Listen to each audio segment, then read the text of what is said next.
You ask Tiger to calculate. This deals with finding the midpoint between 2 points. The midpoint between the 2 points is -1.5, -16.5. Let's solve it step by step.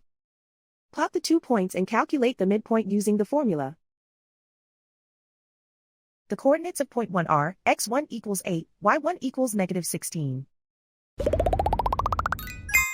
The coordinates of point 2 are x2 equals -11, y2 equals -17. PM represents the midpoint of the 2 points.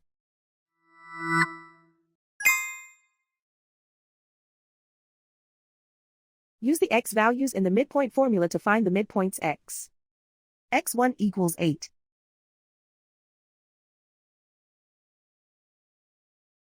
x2 equals -11. Simplify the arithmetic.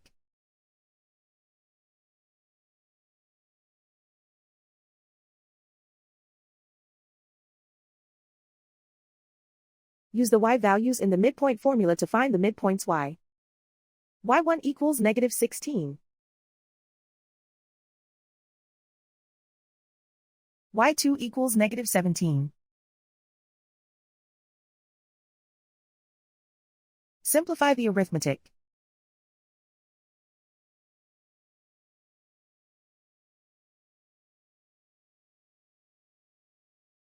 And so, the midpoint is -1.5, -16.5.